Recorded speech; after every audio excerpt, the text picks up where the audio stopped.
BRS రజతోత్సవ సభకు కారుకర్తలంతా తయారుగున్నారు. ఆలీలకు చెప్పుడు కాదు. ఈ సభ మన పార్టీకి చాలా ముఖ్యం కాబట్టి ఆడ అన్ని పనులు ఎట్లుండాలనో నేనే చెప్తా. అట్లనే జరగాలని కేసీఆర్ సారు ఓ మ్యాప్ గీసిండట. మరి ఆ మ్యాప్లు ఉన్నట్టే పనులు జరుగుతున్నాయా లేవా? మరి ఆడ ఏర్పాట్లు ఎంత దాకా వచ్చినాయి? మనం కూడా ఆడుచుకుందాం పాను. చలో. ఈ నెల 27 తారీఖు వరంగల్ జిల్లా ఎల్కతుర్తిలా బీఆర్ఎస్ పార్టీ రజతోత్సవ సభ ఉందని అందరికెరికే కదా.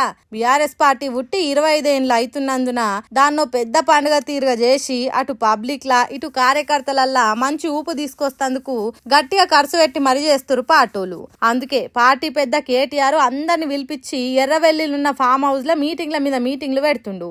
అయితే ఉత్త మీటింగ్లే పెట్టుడు కాదు, ఆడ ఏర్పాట్లన్నీ ఎట్లుండాలనో ఓ ప్లాన్ గీసి టేబుల్ మీద పెట్టుకుండు గులాబీ బాసు. ఆయన దగ్గరున్న మ్యాప్ ఎట్లుందో ఈడ ఏర్పాట్లు కూడా గట్లనే అవుతున్నాయి కదా. ఈ పాటికే టెంట్లు గింట్లు స్టేజ్ చెక్కలు అన్ని ఒకటెనకొకటి పనులు అయితేనే ఉన్నాయి. అంతేకాదు ఈ సభకు ఆడోళ్ళు కూడా వస్తారు కదా, వాళ్ళకి ఎసొంటి తక్లీఫ్ కాకుండా చూసుకోవాలని మరీ చెప్పిండట కేసీఆర్. మరి ఇంత నమ్మకం పెట్టుకొని ఇంత ఖర్చు పెట్టి చేస్తున్న ఈ సభను ఎంత దాకా సక్సెస్ చేస్తారో మరి పబ్లిక్ చూడాలిగా.